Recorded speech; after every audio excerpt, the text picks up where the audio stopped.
practicing and practicing effectively.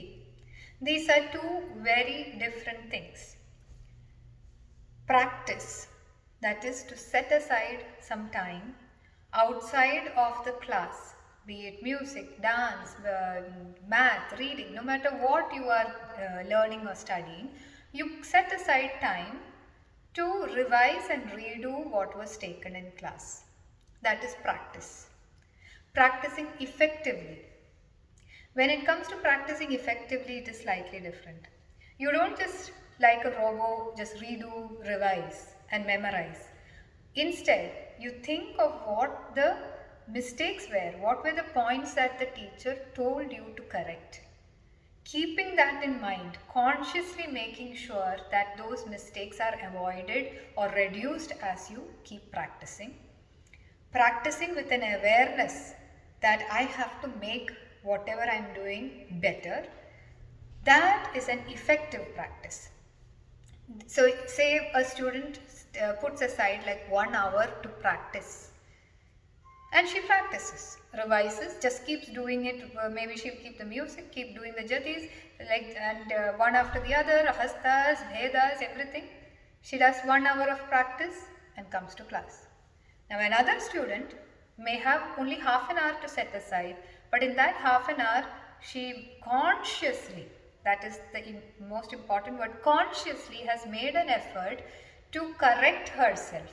Correct, maybe there was a posture correction that was given. She makes an effort to make sure the posture was corrected and practiced it such that it has become better. She has self-evaluated, very important word, self-evaluation.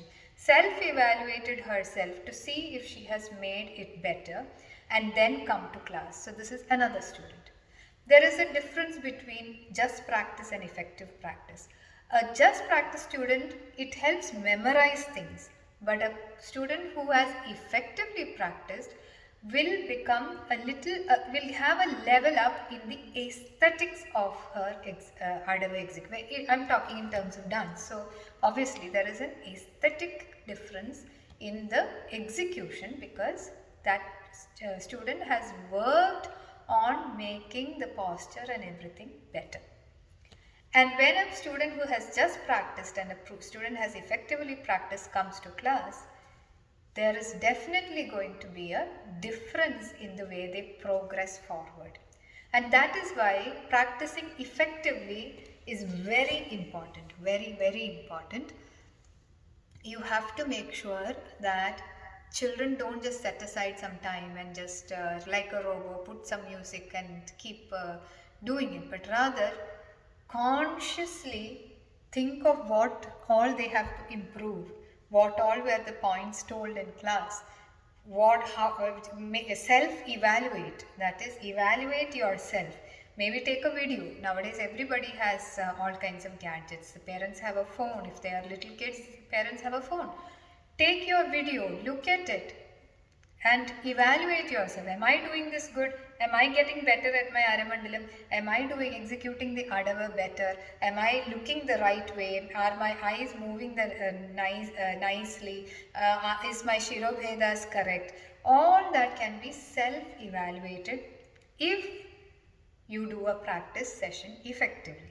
That way, whether it is 1 hour or half an hour, you are making the time that you put aside productive and effective for you.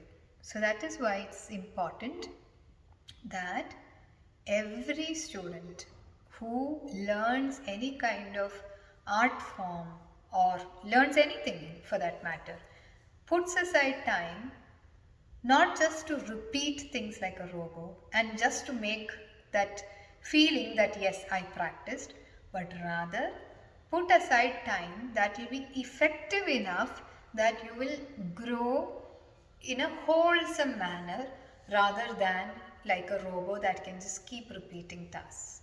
So let us not be robots, let us be humans who can self-evaluate and make ourselves better.